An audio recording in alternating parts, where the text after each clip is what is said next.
Let's get this Shaw on the road. Wherever you are, get in your car and come on down, enjoy a show. If it's your first time, well, jump on in. By the end of this drive, you'll be a Shavian. No, let's get this Shaw on the road. On today's show, we get to talk about the wonderful Wind in the Willows. Do you know Wind in the Willows at all? Did you grow up with it? Only as, I definitely read it as a child, but there was a lovely animation film that I have very faint memories of. There was a song in the credits I sort of remember, but that's about it. What about you? I think I read it when I was a kid. It feels like that's somewhere way back there in the brain. So yeah, but about 10 years ago or so, I did a production of Wind in the Willows with the Yellow Door Theatre Project, who's here in Niagara-on-the-Lake. Yes. They are an arts education program for young people to experience theater. So I was invited to do that on one of the off seasons. So I got to play Mr. Toad. You did. Always brilliant. so much fun. So I know it a little bit, but I'm really looking forward to seeing, and for our audiences to see, what Bad Hats Theatre is going to do with this adaptation. And this is quite a unique partnership that I'm really excited to talk to Fiona and Jack and Jeff about their company. They have quite a well-known company ethos, and they've been doing some really successful work developing theater for young audiences. And it's a wonderful partnership, a very unique partnership, I think, that the Shaw Festival has with their company right now. And it's a wonderful conversation to look at how they've been interacting with us while they've been here working on this show. And who will we be pulling back the curtain on today, Kelly? Well, today, before we talk to Fiona and Jack and Jeff, we are going to chat with Arlene Carson, who is a volunteer here at the Shaw and has been for many, many years. And she is one of the people who, in addition to many of the other things that the Guild does, she is one of the people who gets to lead the backstage tours here at the Shaw. For those of you who don't know, you can come down here. Not only can you see a show, but you can go and tour the entire backstage. You can see how the sets and costumes and all of the different facets of each production is put together. It's a really great tour that I recommend to anyone. So we're going to be talking to Arlene about that right now.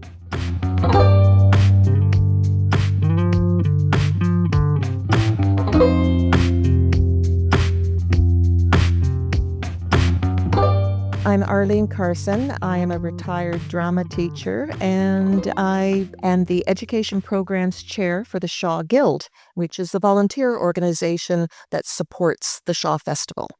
How long have you been a member of the Shaw Guild, Arlene? Since 2008. Wow. Yes, 2 years after I retired from teaching, I had already moved to Niagara-on-the-Lake and knew as soon as I moved here that it was a place I wanted to be. Oddly, I was on a field trip with my senior drama class, seeing the importance of being earnest, when I found a house that we bought. No, I did not take the students on a house tour, but that just all worked out that evening. And I knew that this was the perfect segue for me into my retirement vocation. And what is the Shaw Guild? Do you mind telling us a little bit about this? Sure. The Shaw Guild is a group of just over 400 volunteers from all kinds of different walks of life and careers, not necessarily residing in Niagara-on-the-Lake, who support the festival, scanning tickets, greeting guests when they arrive, hosting after-show talks called Continue the Conversation, doing backstage tours. We help out at events. We do fundraisers. So, you name it, we're there to help out and support. Wow, it's amazing. I remember when I first arrived here at the Shaw Festival, encountering this incredible energy from the volunteers of the Shaw Guild that come and make so much of what we do possible purely out of their love and joy for the theater, which is really exciting. And can you tell us more about your role? What is this role that you have within the Guild? Well, it started out as being it's sort of in charge of the backstage tours, and the tours are run by docents.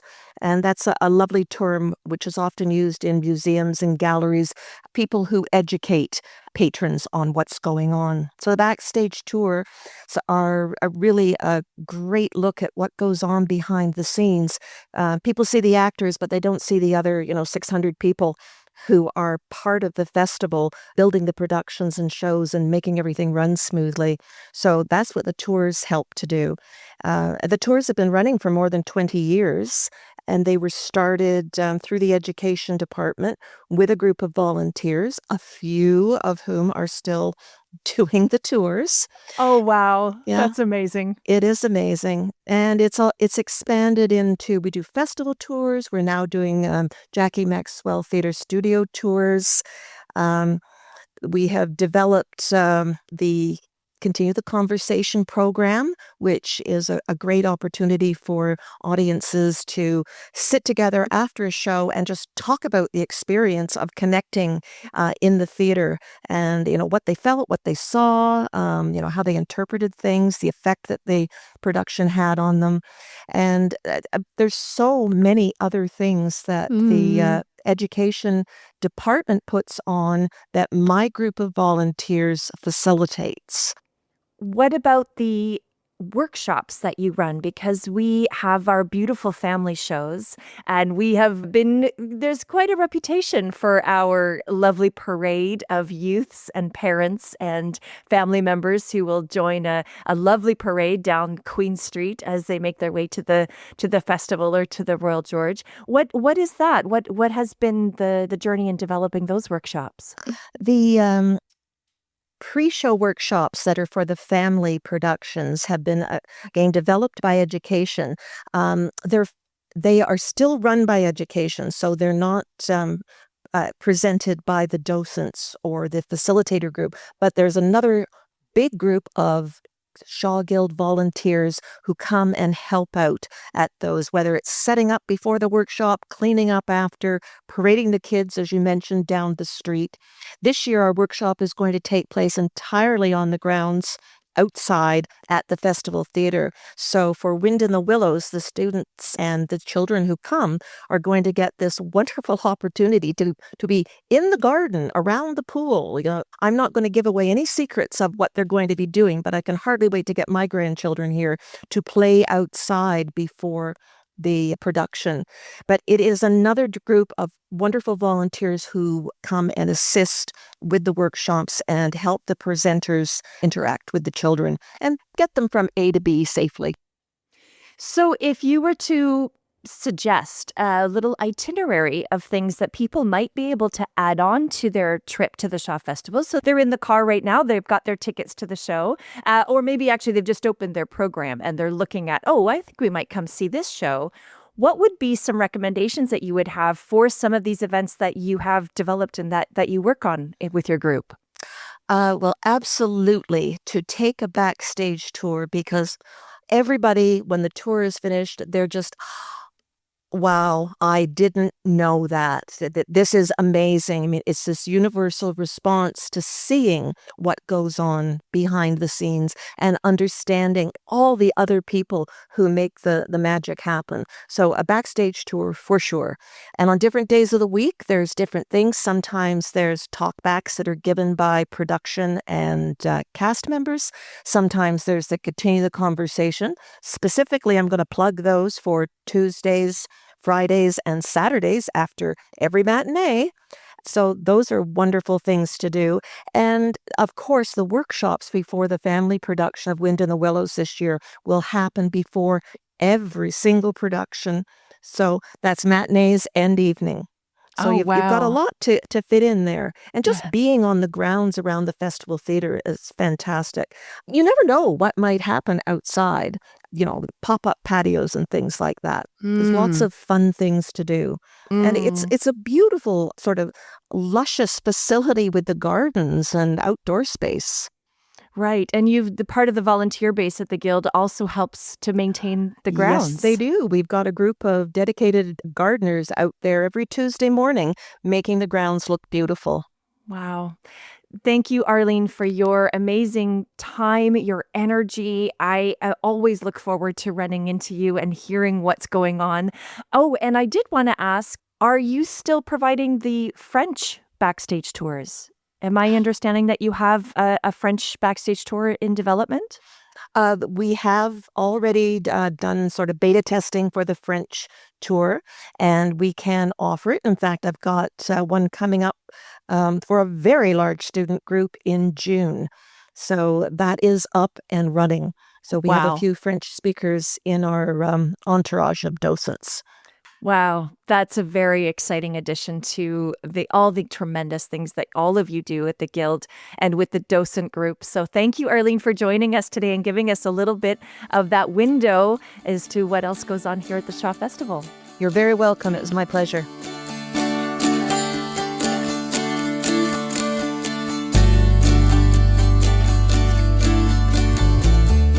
Hi, it's Neil Barclay with this week's trivia question.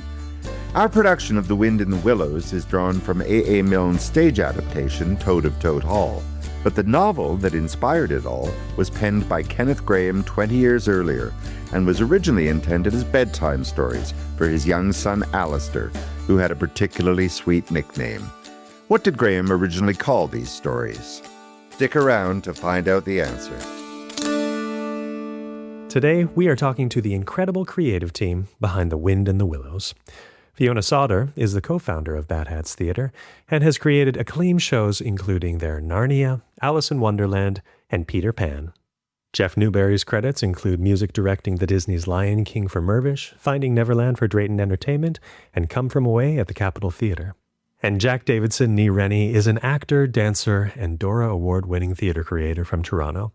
His credits include the world premiere of Rufus Wainwright's opera Hadrian, 5 consecutive seasons with Opera Atelier, and as the Fight Flight director for Bad Hat's production of Peter Pan.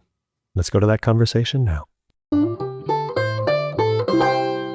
Well, hello, and thanks first of all for having me / all of us here today. I'm Fiona Sauder. I am the director of The Wind in the Willows. I also adapted the script alongside lots of input and invention from everybody else in the room, including these two lovely friends of mine here. I'll throw it to Jack. Hi, I'm Jack Davidson. I'm super happy to be here as well. I am doing kind of all things physical on the show. So it's fight and movement.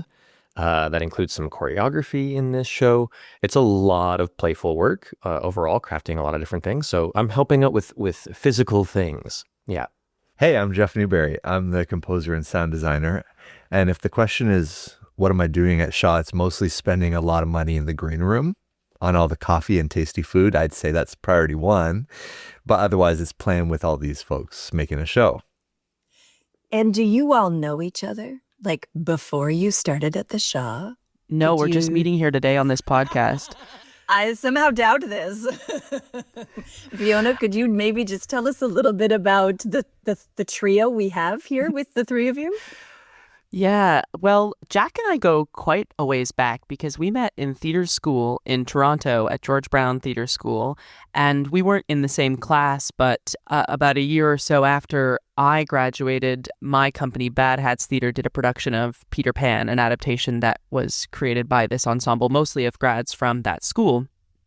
And we brought Jack on to do our fight/flight direction. And he created this incredible physical score with and for alongside all of us. And it just cemented this really beautiful relationship because that show went on to live for, ages and ages. And I was just telling Jack yesterday that show's being translated into Spanish this year and it's going to Mexico City and things like this. It's sort of one of those shows that never dies. So we've been reflecting on that and I think both mutually hoping to work together again someday. And as soon as I read the end of A.A. Milne's script, which is the script of The Wind in the Willows, Toad of Toad Hall that I've been adapting, it ends with a massive food fight. And I was obviously first and foremost overjoyed that was true. And then second of all, I thought I need Jack. There's no one else to call. There's only one person for the job. Yeah, he's like the Ghostbusters of like comedy fight.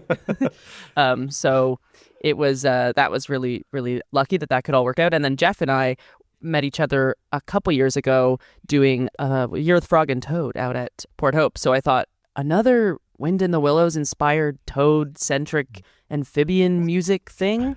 Gotta call Jeff Newberry. So that's what happened. And so we have history, and all of it incredibly joyful. So lucky to be together again.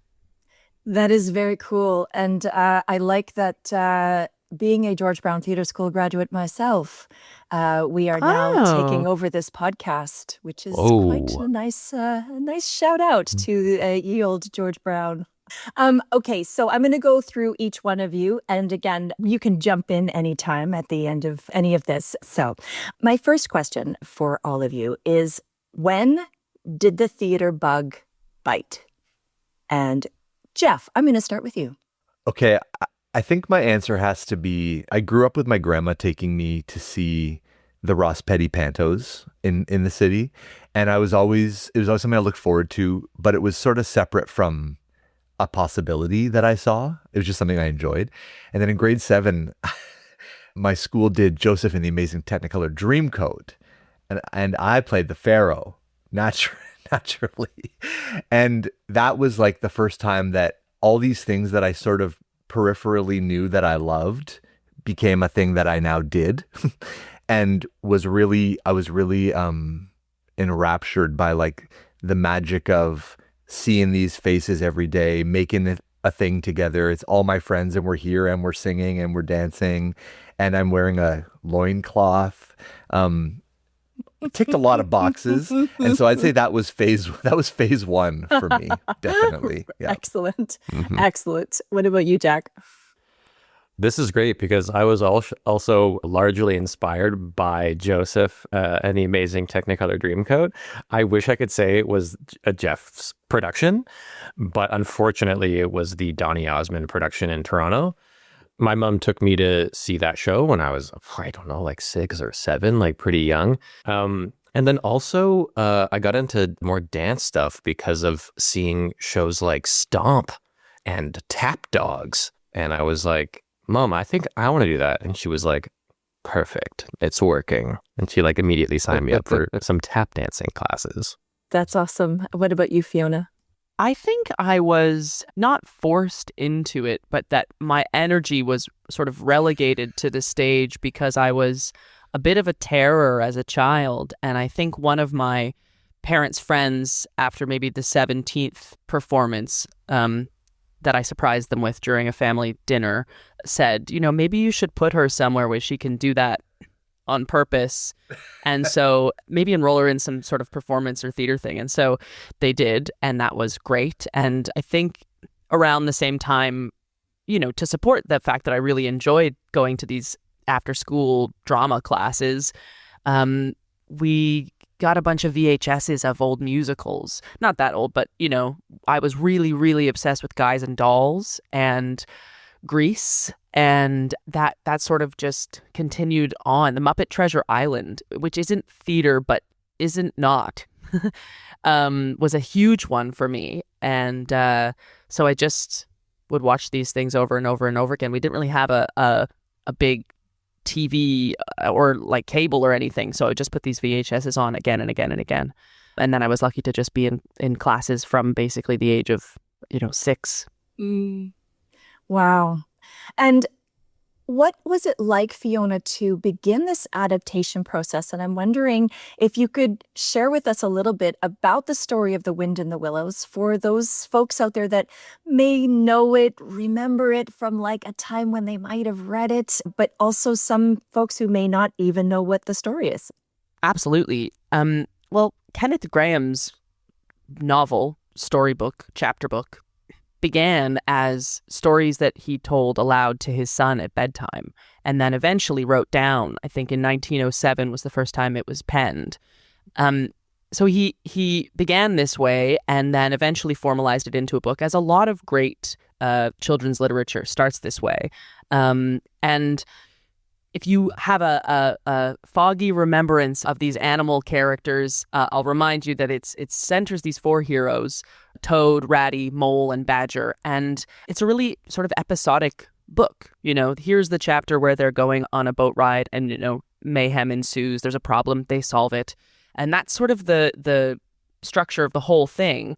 And always the solution that they're solving whatever their issue is with is like mutual support and friendship. And they are 4 very like archetypical characters who balance each other really nicely and all have different fixations and hopes and dreams. But there's a sense of sort of lifelong platonic romance, I think, between them. This, what I think friendship is, whatever we call romantic, it's friendship is a choice to stay with somebody for a long time. And these characters have that in spades. So it's very gentle. It's very, the writing and the narration in the original book is, if you want to go and revisit it, that would be my main selling point. Obviously, it's delightful on many fronts, but the description of what they're doing outside of the dialogue, which is mostly what has remained in our script. We don't have a narrator in this adaptation. It's really beautiful in the original book. So I would go take a look at that. In the early 1920s, A.A. Milne was tasked with adapting it into a stage play. So the script that I was given to begin this adaptation was A.A. Milne's script, which is actually called Toad of Toad Hall. And it features, the problematic disposition of Mr. Toad and how his friends try to sort of save him from himself. And so there's a more synthesized narrative in order to create like a stage arc, unlike the novel, which is a bit more, and now the winter chapter.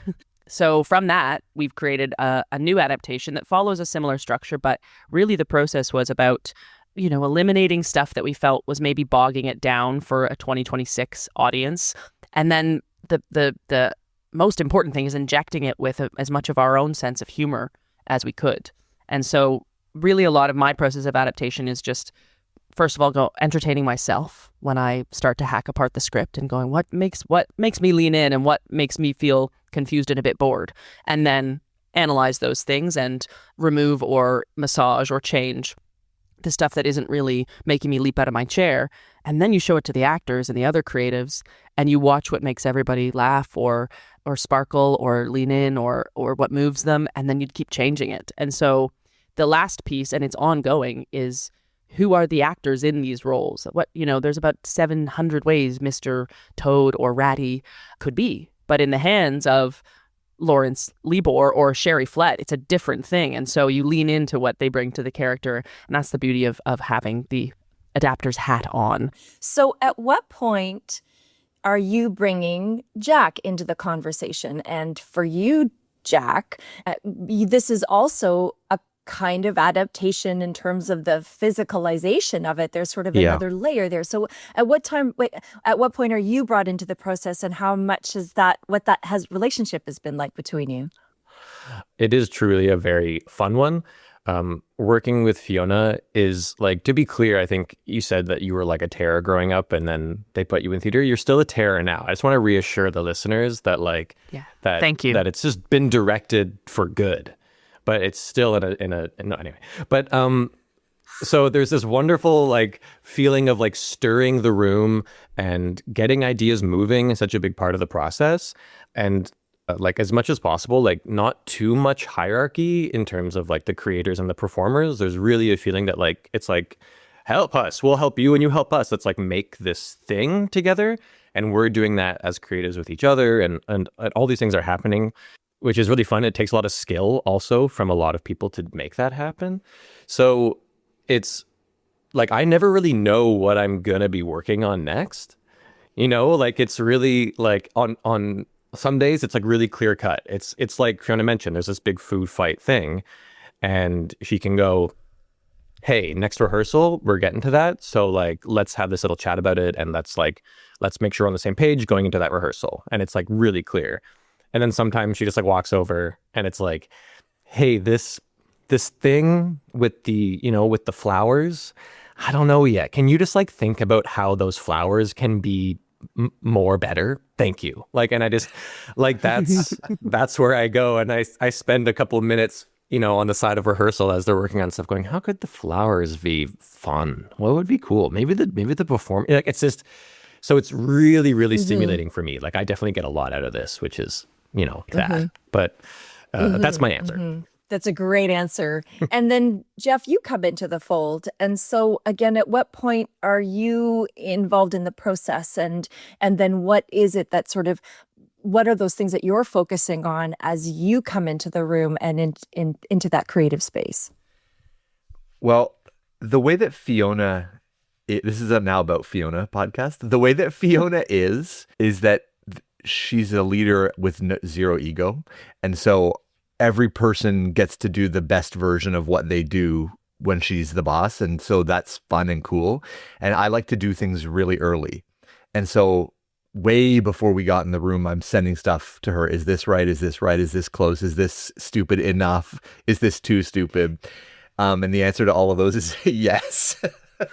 and so that's really cool. And we sort of build a sound world. Like Fiona's first description of this to me, as I recall, and I've told other people this because it's so Fiona, that I don't know if this is even still your vision, but here it is for the internet.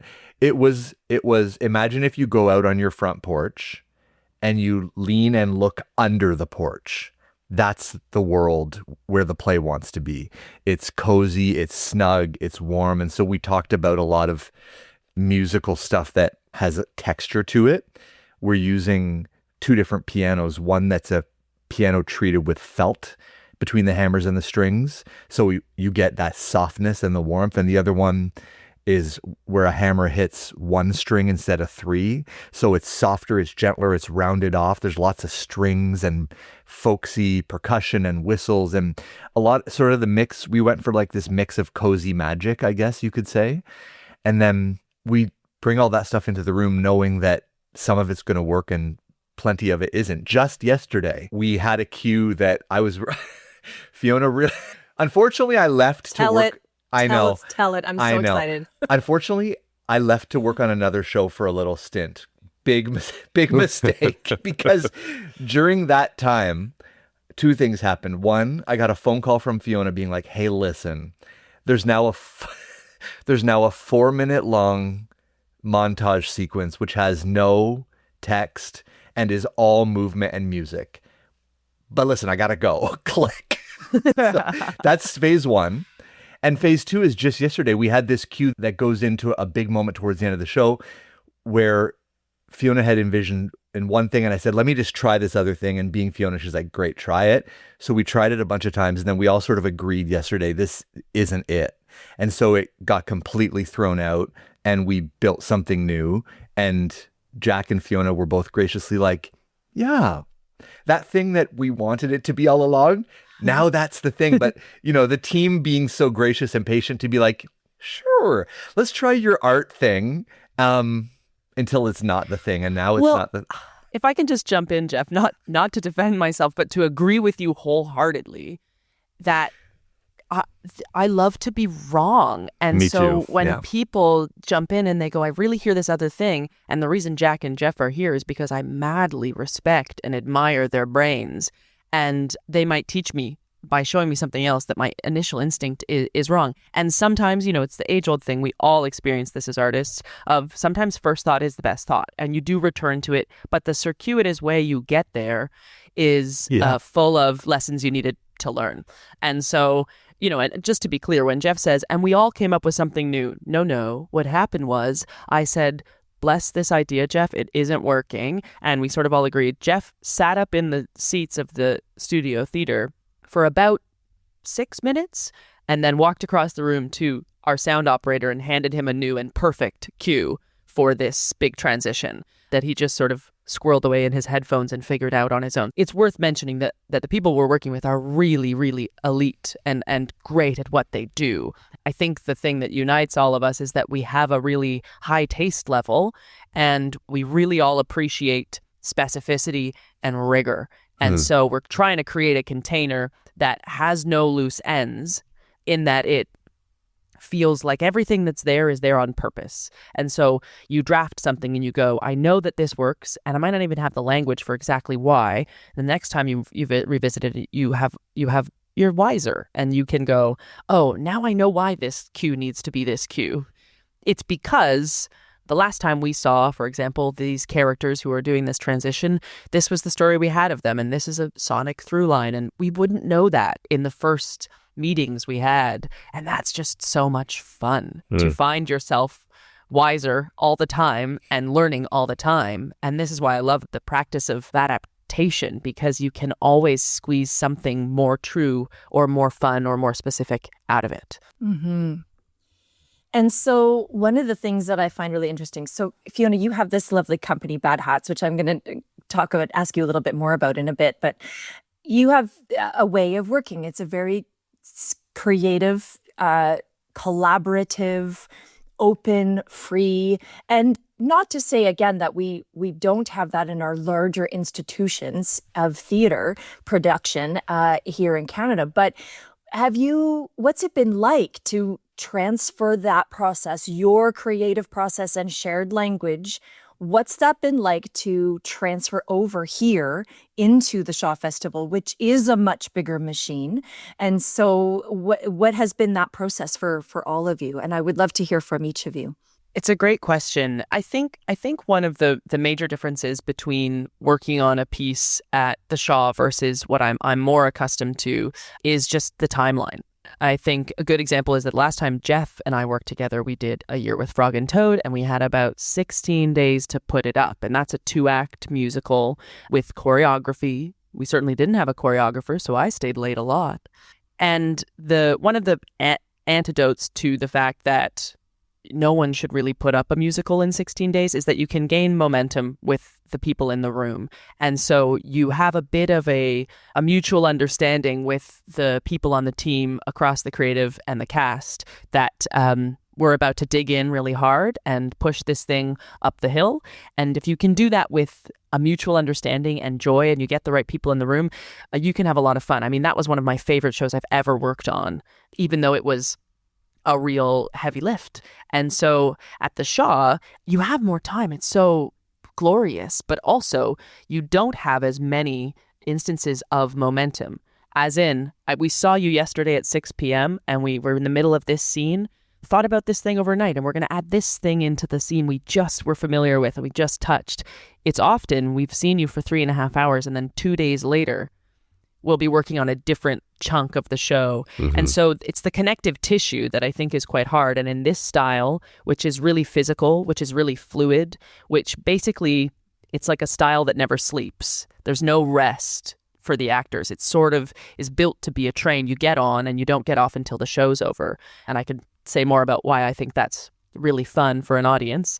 That I think is the challenge, is that I wouldn't, as an actor, choose to rehearse a play like this that way first. It's totally possible, and the actors are doing a marvelous job. But it is really hard to not have recently, been holding that strange prop that you have to wave around in the air and figure out, the next day where that prop goes next. So it's hard to gain momentum and retention. Right. And Jack, any thoughts on that?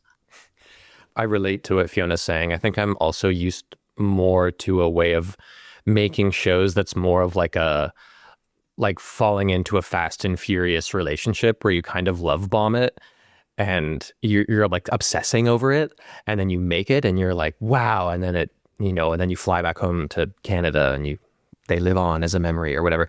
Whereas you're kind of making this long-term commitment, which can definitely, as Fiona was saying, just like really change the dynamic of creation and of play in the room.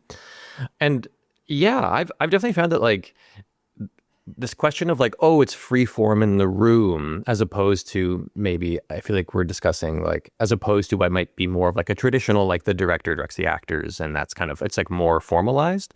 But really it's all about adaptability, I think, because even within this show, different scenes require different kinds of work to be done on them. So some scenes, like was mentioned, there's like a 4-minute escape montage without text, and that requires a certain kind of rigor. And then there are other scenes which are like extensive scenes where we see these characters just connect and speak, and that requires a different kind of work too. So you have to, everyone, especially I think us on the creative side, need to be able to change gears to recognize what's needed in the room, and also to make it like, make that change clear to the performers that like this part feels like this part feels like this. So, but these are all capable performers. So, it works. When the work works, it works.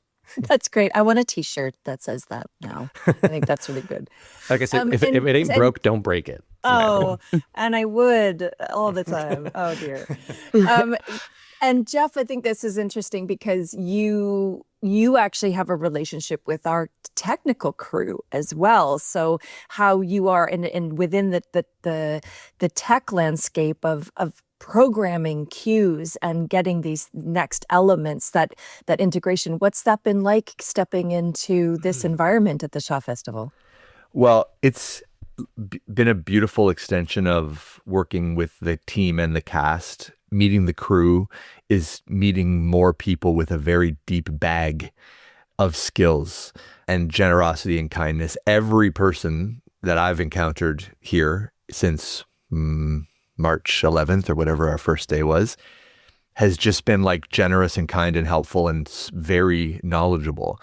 And our sound operator, Trevor, is a like kind, interesting, ultra experienced guy who has designed like 100 shows at Shaw and has been here since forever. And again, another person with like no ego and just generosity and an understanding of what needs to happen. And you know, he said to me on our first day, if you want to run and build the Q Lab, great. I'm also happy to do it for you. I said, that second one, please. Let's do that one. And he's just been like, and he's got a killer ears, and he'll get a little glimmer in his eye and say, I brought the subs up a little bit. I hope that's okay. You know, and it's like, yeah, it's okay. It's that, you know, it's just like a long list of people who are at the top of their game. And the top of their kindness game as well. The thing I'd say to people the most who are not at the Shaw with us right now is that my first 3 or 4 days there, I think there were 10 people who stopped what they were doing in the hall and said, hey, you're new here. Here's who I am and here's what I do. And if you need this, come to my open door. It's just like an example of what I think things can be. And so it's been that all the way down so far. We're very lucky, I think, that our learning as artists and our growth as artists never stops, and that there's so much we can gain from being with each other and talking with each other, working together, and creating this kind of like, you know, a real environment where we just don't walk in, do the thing that we're there to do and leave, that there is a real understanding of the impact we have on each other and the possibilities that opens, all those doors that it opens for us. Okay. Thinking about Wind in the Willows, thinking about each of these characters, and it doesn't have to be your 4. I know that there's lots of other characters that are in this beautiful story. Who are you most alike and why? I was really fearing that question as it unfolded. That's tough. I've been asking a few people this question around the room while we've been in tech, and I've sort of been making jokes about how like I'm a toad moon with a ratty rising, or you know, the like. I don't know anything about horoscopes, so I don't even know what I just said. But I think I'll say first of all, maybe this will make you feel a little more calm, Jeff, that the point of these characters is that as they go through their journey, we see pieces of ourselves in all of them. I mean, this is not uncommon. It's you know, theater is sort of for that in a way, among other things. But I feel for me that on different days, and certainly when I was writing this adaptation, I would have moments where I would stop and go, oh, I've done this. I've been this mole, or I've been this rat, in so many ways. But I'm gonna answer with a sneaky other option, which is that I feel a little bit like the Chief Weasel, who you'll meet, played expertly by Matt Alfano. And the Chief Weasel is just sort of like a bit of a magpie for the things that Toad has and is after him for most of the show. And so I think there's a certain jealousy for the sparkly world of the top dog that Mr. Toad is to this community that maybe I'm not rife with as much jealousy, but there's a certain, like, he's mischievous and he likes to cause mayhem. And I think part of it is informed by him wanting to be a bit like Mr. Toad, but I think majorly it's just that he likes to cause trouble. And I feel pretty aligned with that. You're up to something at all times. Yeah. Jeff, you go. Tell us. Who are you? I'm a person who, like, you could say to me, what's your favorite song? And I'll answer you today, but it's never going to be that answer again. It's just not. Mhm. And so here's some moments where I think I'm people in this play. When Mole like is hearing about what a river is and hearing about the contents of a lunch basket with glee and like unbridled mirth, that's me. When Toad is like chasing cool and exciting experiences and new things and let's do it together, and I feel that a little bit too. And then when Badger's like pissed that people are disturbing his time listening to his records, that's also me. So there's a little bit of all of that. That is excellent. Ah, that's so good. Okay, Jack. I think mine is more clear cut. I definitely resonate with Badger.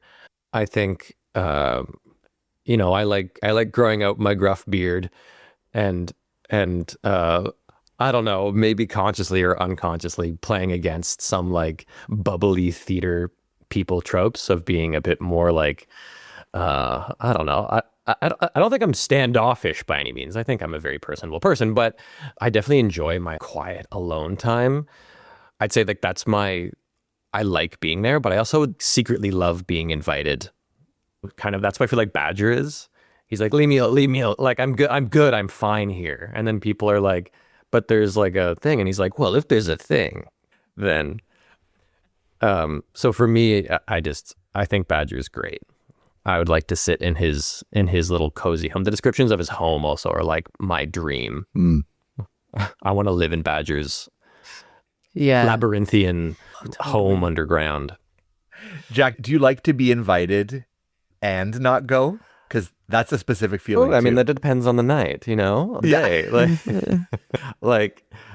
Yeah, but I think it depends, but often I enjoy going. Like, I'm really someone, if I'm invited, I always try and show up. Like, I also really do like prioritize like showing up for people. And that also feels like Badger too. Like, there's this like energy in the story that Badger is like never around, and he like disappears for like extended periods, and like, where's Badger? And they're like, I don't know. And everyone's kind of cool with it. But they also know that like when it matters, you can go to Badger, Badger will be there. And I think that's like the kind of person I aspire to be, that even if I'm not around you for a period of time, that you could like call me if you needed. I also think you have a certain, I would agree with what you just said. You're a great friend, steadfast, loyal, dependable. Harry. I also think that Badger has a quality, Harry. Badger doesn't necessarily want to let people know how enthusiastic he is about anything. Oh, damn. You're calling me out here. Well, you're very calm. Even when you could turn to me just like calm as a cucumber and say, I'm really happy right now. And I really love that quality, because what it's nice about it in collaborating with you is that when you approach me, the thing you do in theater rehearsal halls where someone from the creative team comes over to someone else and they're sort of like leaning in and kind of going, hey, so this part. And you have a little private on the deck meeting. You could be coming to tell me, I really think this part isn't working. Or you come to tell me, hey, I really think this show's going to win a lot of awards. And it could be the same. It's the same approach. I have no idea. So you're even keel, I guess, and it's fun to be around. What I was going to say is that at a time that I'm like Toad has a couple lines in this show where he says like, yes, have you noticed my jacket? Some have style and some don't. You can't help it. It's just that way. I'm like this, like that. I never really mean it, but I like to say it. I like to be like, yes, I'm also practicing. If someone gives you a compliment, it's hard sometimes not to say, oh, no, or no, I'm not, or to sort of deny the compliment. I've been practicing trying to take the compliment and in maybe a Toad-inspired way saying, if someone says, oh, I really like what you're wearing, I go, isn't it? Yeah, I know. It's great. I look amazing. And it's very Toad. That's great. Okay. And you know what? After you come and see Wind in the Willows, write to us and tell us who you think you are most alike and why. podcast@shawfest.com. Send us who you think you are most alike and give us a little insight into those characters as you see them in Wind of the Willows. Now, there's a workshop that's being designed and planned around this production. Have you had any involvement in the development of that workshop? And can you tell us a little bit more about that? Yeah, I got to have an early couple of conversations with the education department, and, they presented some ideas that they were circling around for the show, and everything that they were putting on the table, I just sort of celebrated and thought, yes, that's it.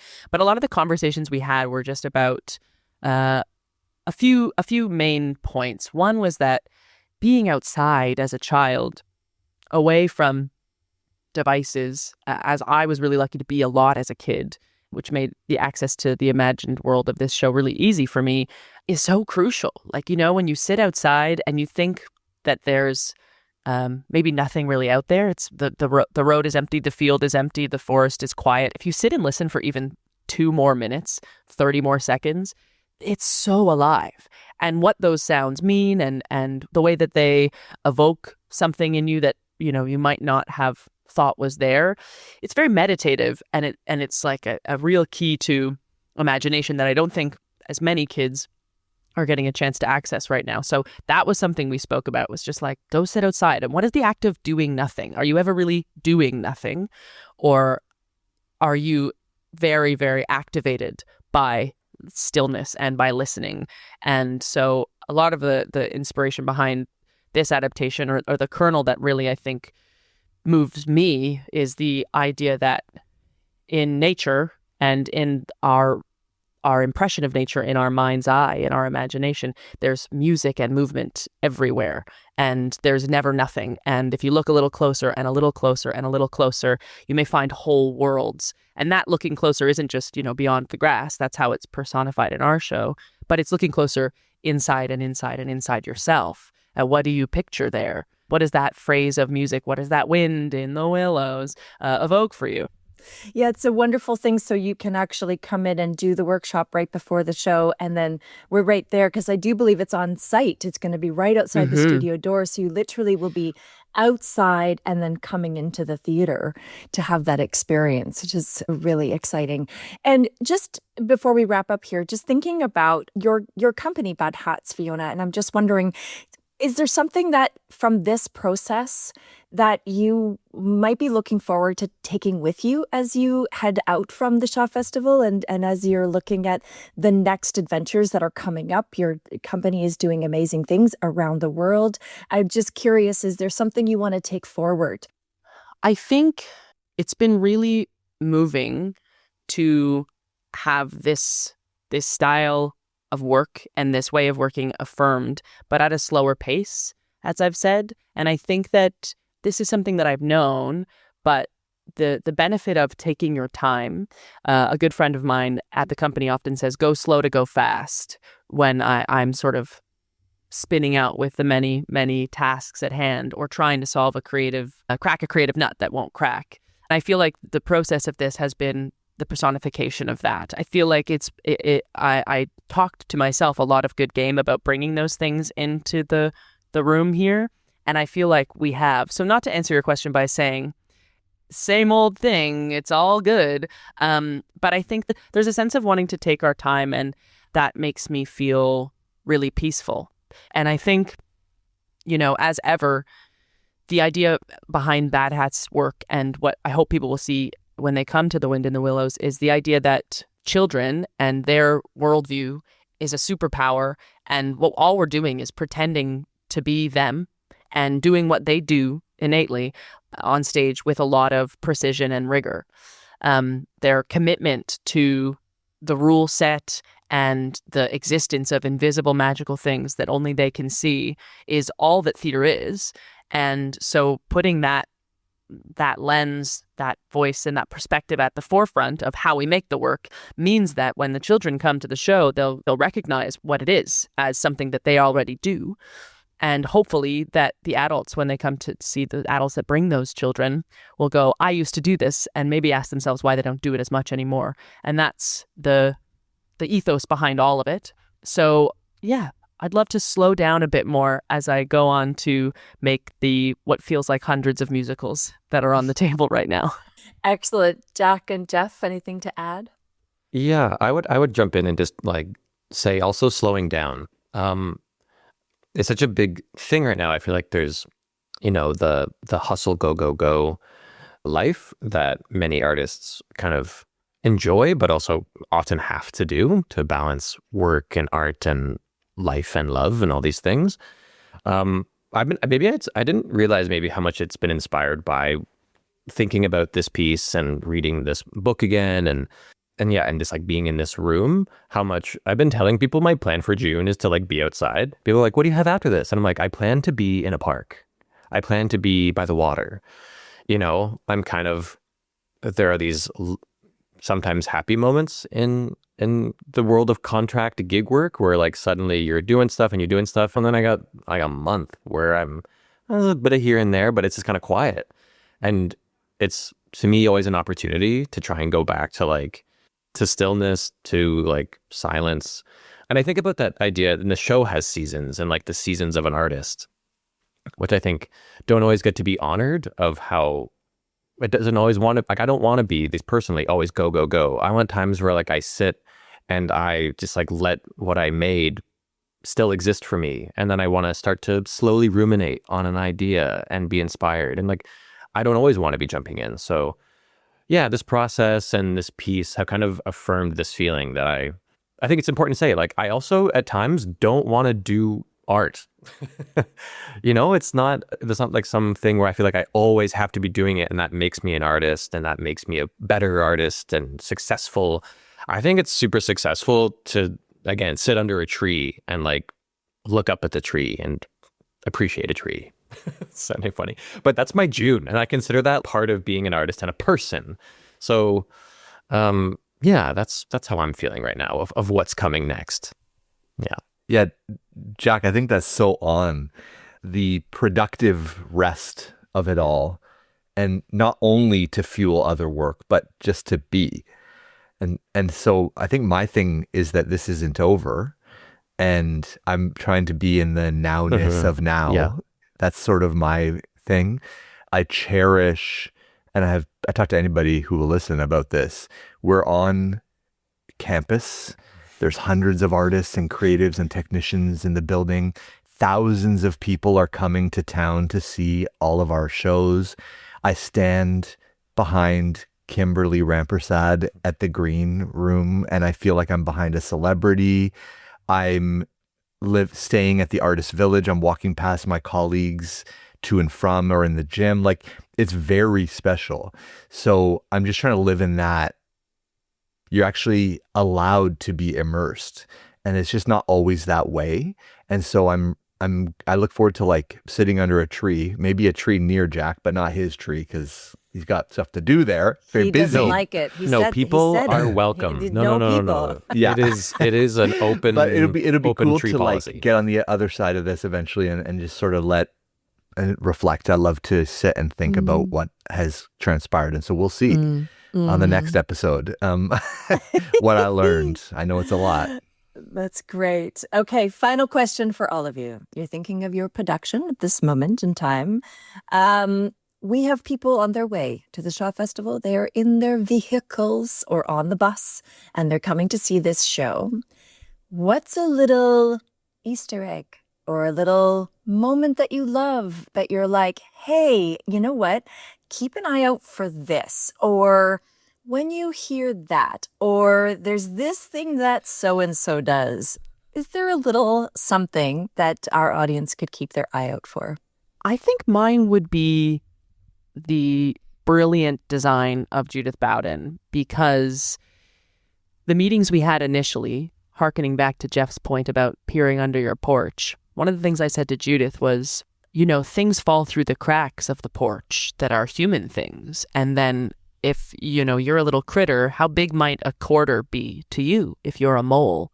And this launched, I think, what we both got really excited about as a design concept, which is familiar human objects made quite large. So there's a lot of them, and every detail, there are lids to certain things that you might recognize as an old chocolate bar wrapper. If you can spot it, it's in there.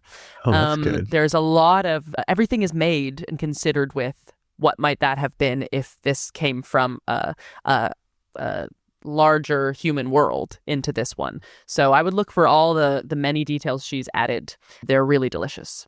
That's excellent. My Easter egg is my own realization. I want them to come, and I want them in the same day to see The Wind in the Willows and Funny Girl. I feel like I'm going to say the same thing, Jeff. I was just thinking about this. It's just Oh my crazy. gosh. Okay. I went and watched Act 1 of Funny Girl the other day, and it was just like, huh?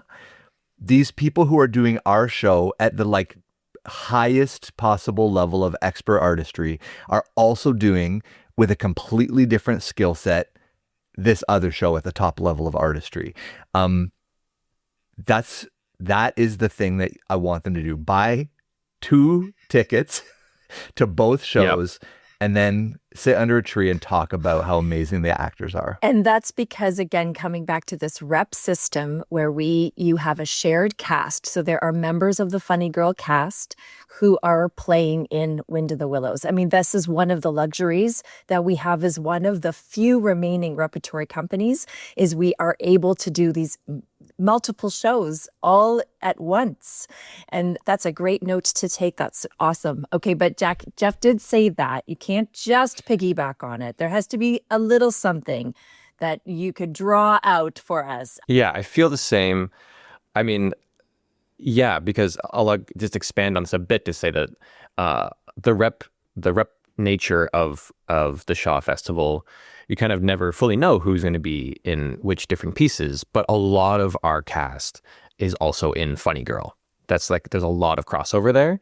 So the Easter egg being the kind of performers themselves, and like seeing, Sarah Farb, for example, who is doing this huge role as Fanny in Funny Girl.